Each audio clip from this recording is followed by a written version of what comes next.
Hello అండి, అందరికీ నమస్కారం. ఈరోజు మనం కెవి రమణారావు గారు రచించిన వీడిన మబ్బు అనే ఓ చక్కటి కథను విద్దాం. ఇక కథలోకి వెళ్దాం. రాజేశ్వరరావు చిరుద్యోగి, రిటైర్మెంట్కు చేరువలో ఉన్నాడు. అతని భావాలు విశాలం, ఆలోచనలు లోతుగా ఉంటాయి. తనకన్నా ఇతరుల సుఖాన్ని ఎక్కువగా కోరుకుంటాడు. ఆచారాలు సాంప్రదాయాలంటూ గుడ్డిగా ఆచరించడు, అలాగని త్రోసిపుచ్చడు. సాంప్రదాయాల వెనుకగల అంతర్యమేమిటో తనదైన శైలిలో విశ్లేషించుకొని అవసరం మేరకు ఆచరించడానికి వెనుకాడడు. అర్ధాంగి రాజలక్ష్మి ఆలోచన సరళి భర్త భావాలకు పూర్తిగా భిన్నం. సమాజమే ఆమెకు మార్గదర్శి. పదుగురాడు మాటే ఆమెకు పాడి, నలుగురు చేతలే న్యాయం. అనాదిగా వస్తున్న ఆచారాలు సరైనవేనని, అందుకే నేటికి వాటిని ఆచరిస్తున్నారనేదే ఆమెకున్న దృఢమైన అభిప్రాయం. ఈ కారణంగా దంపతులిద్దరూ వాద సంవాదాలతోనే కాపురం చేస్తున్న అంతిమ విజయం అర్ధాంగి రాజ్యలక్ష్మినే వరిస్తోంది. ఆకాశం మేఘామృతం అయింది. బయట సన్నగా తుంపర. రాజేశ్వరరావు ఇంటి పట్టనే ఉన్నాడు, ఏదో పుస్తకం చదువుతూ. వేగంగా పడుతున్న రాజలక్ష్మి అడుగుల సవ్వడి విని క్రీగంట చూచాడు. ఆమె ముఖంలో ఆందోళన తనతో వాగ్యుద్ధానికే అన్న విషయం రాజేశ్వరరావుకు స్పష్టంగా అర్థమయ్యేలా ఉంది. ఏమిటి విషయం? ఆమె మాట్లాడలేదు గాని అతని వంక కొరకొరా చూచింది. ఏమైంది, అలా ఉన్నావే? శాంతంగానే అడిగాడు మళ్ళీ. ఎలా ఉన్నాను? కాస్త కటువుగా అంది. కన్నులు ఎరిపెక్కుంటేను రాత్రి నిద్ర పట్టలేదా? కాస్త వెటకారం జోడించాడు సారి. ఎలా పడుతుంది? మీకు మీరు హాయిగానే నిద్రపోయారు.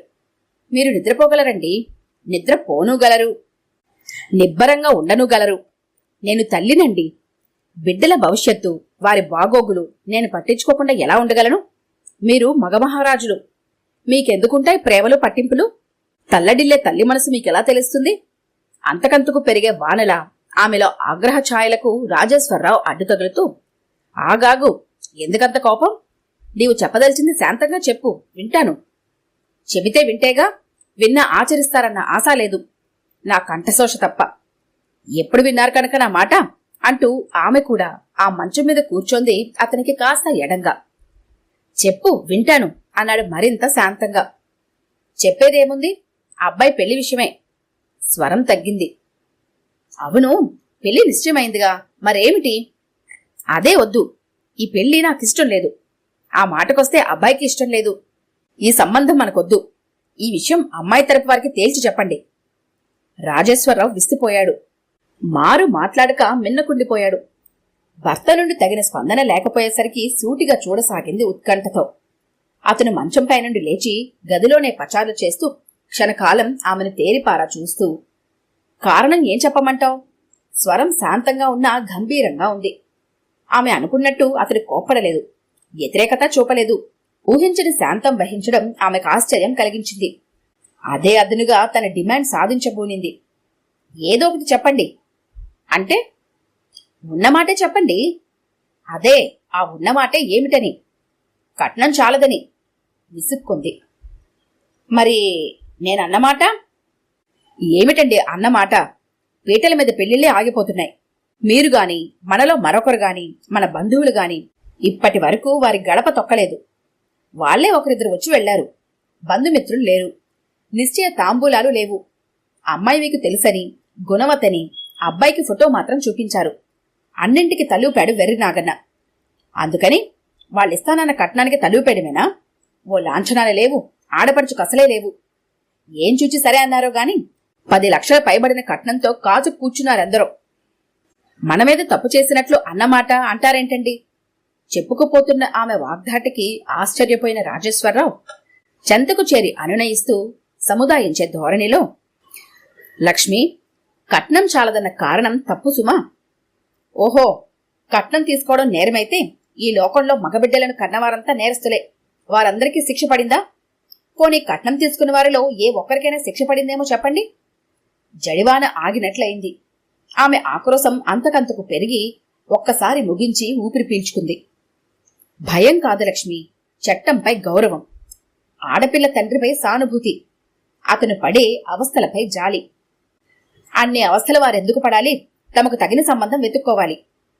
అదేం మాట లక్ష్మి, తల్లిదండ్రులు కూతురు సుఖాన్ని ఆలోచించడం తప్పు కాదు కదా. ఆమె సుఖం పట్ల ఆశ ఆరాటం వారికుండవా? చాలండి, ఈ మాటలు ఎప్పుడు వింటున్నవే. ఇవి కూడు పెట్టవు. మరింత చిరాకును ప్రదర్శించింది. కాదు లక్ష్మి, నే చెప్పేది విను అని చెప్పబోతున్న భర్తకు అడ్డు తగులుతూ, వియ్యము నెయ్యము కయ్యము సమానుల మధ్య అన్నది మీరే చెప్పారు కదా. వారికంత స్తోమత లేదనుకుంటే వేరే సంబంధం చూసుకోమనండి. లక్ష్మి, మన స్తోమత గురించి నీకు తెలియనిదా? నాదా చిన్న ఉద్యోగం, స్థిరచరాస్తులు అంతంత మాత్రమే. ఆ మాటంటే నేను ఒప్పుకోను. మీది చిన్న ఉద్యోగమే కావచ్చు, కానీ వారికి కావాల్సింది అబ్బాయి ఉద్యోగం. వాడి ఉద్యోగం చూసే ఇస్తారు లక్షలకు లక్షలు. ముష్టి 3 లక్షలైనా ఇవ్వలేని ఈ సంబంధం చేయాలని మీకెలా అనిపించింది? నిలదీసింది. భర్త రాజేశ్వరరావు సహనం కోల్పోతున్నాడు. సుగుణం చూసి తెలిసిన వారంతా అమ్మాయి మంచిదంటున్నారు. ఈ విషయంలో నిజ నిర్ధారణ చేసుకున్న పెదపే నేను మాటిచ్చాను అసహనంగా అన్నాడు. పెళ్లికి ముందు అందరూ అలాగే చెబుతారు. అత్తింటికి వచ్చిన 6 నెలలు దాటాకనే తెలుస్తుంది ఆ సంబరం. లేచి వెళ్లబోయిన రాజలక్ష్మి ఆగి చటుక్కున వెనక్కి తిరిగి, కట్నం తీసుకోవడం నేరం అంటున్నారు కదా, నాకు తెలియక అడుగుతాను, ఈ మాత్రం కట్నం మాత్రం మీరెందుకు తీసుకుంటున్నట్టో సూటి ప్రశ్ననే సాధించింది ఈసారి. నేను అవునన్నది కట్నం కాదు, చట్టరీత్యా ఆ అమ్మాయికి రావాల్సిన వాటా. అది ఆమెకు సంక్రమించిన హక్కు. అందుకే సమ్మతించాను. అదీగాక ఆ సొమ్ము అమ్మాయికే గాని మనోడి కోసం కాదు కదా అనగానే ఆమె బుగ్గలు నొక్కుంటూ చారడేసి కళ్ళు చక్రాల్లా తిప్పుకుంటూ, ఏమిటి, ఆ సొమ్మైనా ఆ అమ్మాయికేనా? మరి పెళ్లి ఖర్చులు మాటేమిటి, ఆడపడుచు మాటేమిటి? అక్కసతో ఆశ్చర్యాన్ని జోడించింది. చచ్చ, ఆడపిల్ల డబ్బా? తప్పు తప్పు. అది ఆమె భవిష్యత్తుకై తల్లిదండ్రులిచ్చే సొత్తు. దీనిని తన కుటుంబానికి వినియోగించుకునే స్త్రీధనం. దానిని పెళ్లి ఖర్చులకు వాడుకోవడం కన్నా దౌర్భాగ్యం మరొకటుండదు. ఆ మాటలు రాజలక్ష్మి హృదయాన్ని బలంగా తాకాయి. కందిన మోముతో ఎరిపెక్కిన కళ్లతో జవాబు చెప్పడానికి మాటలు చాలక సర్రున దూసుకుపోయింది వంటింట్లోకి. ఆ రోజు గడిచినా రాజ్యలక్ష్మిలో మార్పు లేదు. భర్త చేతకానివాడిలా, చేజేతులా కొడుక్కొచ్చే కట్నానికి మోకాలు అడ్డుతున్నవాడిగా భర్తను అంచనా వేస్తోంది. తనలో తానే ఏవేవో అనుకుంటోంది. నిట్టూర్పులు విడుస్తోంది. వంటపాత్రల చప్పుళ్ళు పెరిగిపోయాయి. సూటుపోటి మాటలు సరే సరి. ఇవన్నీ గమనిస్తున్న భర్త ఆమె బాధను చల్లార్చే ప్రయత్నంగా, లక్ష్మి, అబ్బాయి రాజేంద్ర ఈరోజు వస్తున్నాడు కదా, ఈ సమస్యను అతని నిర్ణయానికే వదిలేద్దాం అని చెప్పి మరో మాటకు తావు లేకుండా బయటకు వెళ్లిపోయాడు. హమ్మయ్యా అనుకుంది రాజలక్ష్మి. సందు దొరికింది చాలు, ఇక విజయం తనదేనన్న ధీమాతో ఊపిరి పీల్చుకుంటూ కొడుకు రాక కోసం ఆత్రంగా ఎదురుచూస్తుంది. కొడుకు రాజేంద్ర రానే వచ్చాడు. విషయమంతా వివరించింది. అమ్మ మాట అతను మాత్రం కాదంటాడా? కాదనేవాడేమో, కాని లక్షలు లక్ష్య పెట్టిన వారు బహు అరుదుగా ఉంటారు. మరి రాజేశ్వరరావు ఇంటికి వచ్చేసరికి చీకటి పడింది. రాజేంద్రని పలకరించి కుశల ప్రశ్నలు వేసి స్నానం ముగించిన భర్తని భోజనానికి పిలిచింది రాజలక్ష్మి. అప్పటికే రాజేంద్ర టేబుల్ ముందు కూర్చున్నాడు. తండ్రి తనయులిద్దరూ భోజనాలకు ఉపక్రమించారు. అబ్బాయి వచ్చాక అన్నారు కదా, వాడి అభిప్రాయం తెలుసుకోండి మరి. సమస్యను సవినయంగా లేవనెత్తింది ఈసారి. రాజేంద్ర, నీ వివాహం నిశ్చయం చేసిన విషయం నీకు తెలుసు.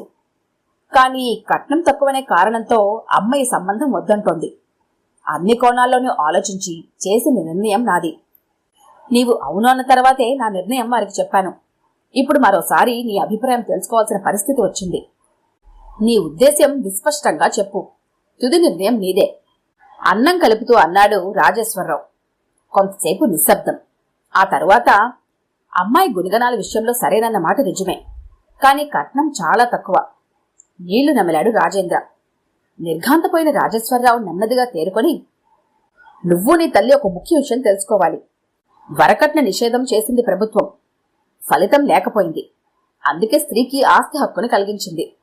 ఇప్పుడు చెప్పు, ఇప్పటికీ కట్నం చాలదని నీవంటే ఈ వివాహం రద్దు చేస్తాను.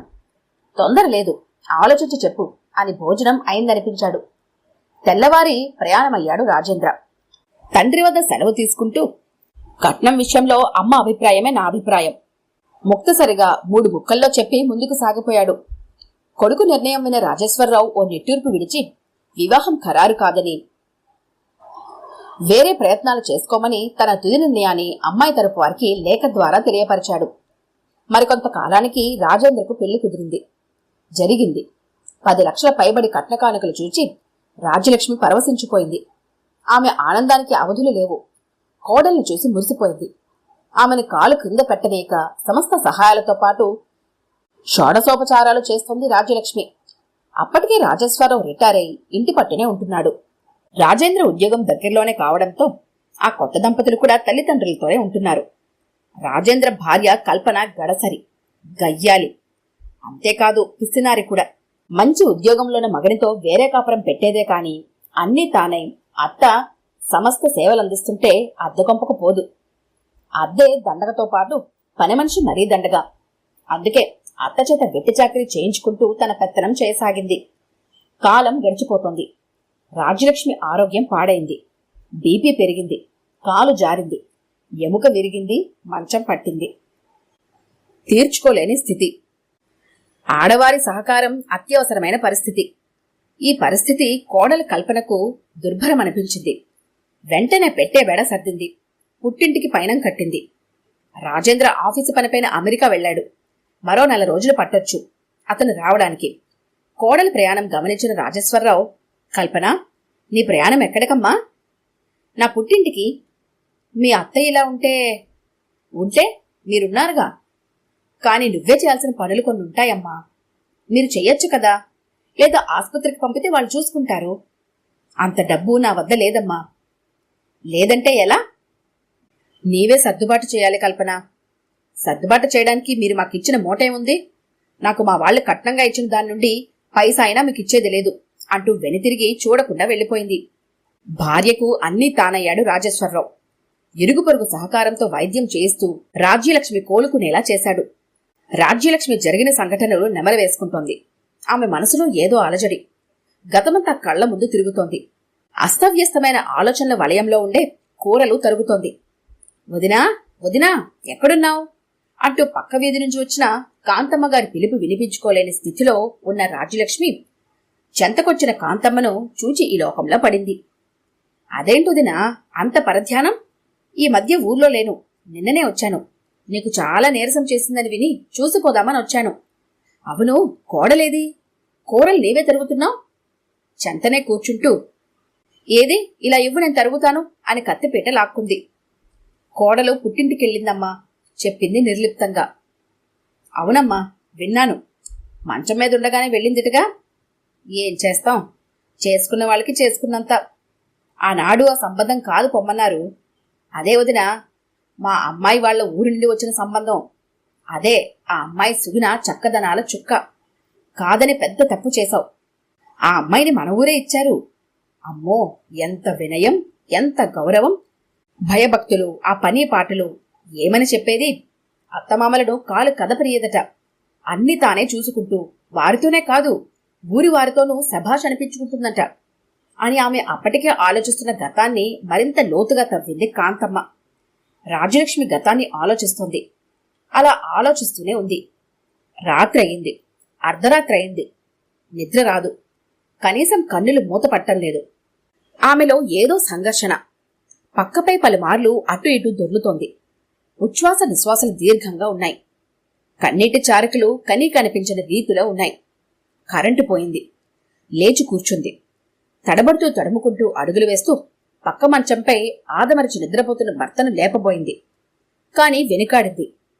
రాజేంద్ర పెళ్లి విషయం, సుగుణతో భర్త చేసిన నిర్ణయం, తాను కట్నం చాలదనడం, భర్త చేసిన ఉపదేశాలు, కోడలి ప్రవర్తన తలచి తలచి బావురుమని ఏడ్చేసింది. ఆ సవ్వడికి మేలుకొన్న భర్త, ఏమిటి లక్ష్మి, ఏం జరిగింది అని ఆందోళనగా అడిగిన భర్తను అమాంతం కౌగిలించుకుని తనివి తీరా ఏడ్చింది. చివరకు కన్నులు తుడుచుకొని, ఏవండి, ఆ రోజు ధనం కన్నా గుణమే విన్నా అని మీరన్నారు. దానర్థం ఈనాటికి తెలిసిందండి. నన్ను క్షమించరు అంటూ అతని ఎదపై వాలిపోయిన భార్య వెన్ను నిమురుతూ ఉండిపోయాడు రాజేశ్వరరావు. చేతులు కాలాక ఆకులు పట్టుకుని ఏం లాభం అన్న ఉద్దేశంతో. ఈ కథ కనుక మీకు నచ్చినట్లయితే లైక్ చేయండి, షేర్ చేయండి. మరిన్ని ఇంట్రెస్టింగ్ కథల కోసం మా ఛానల్ని తప్పకుండా సబ్స్క్రైబ్ చేసుకోండి.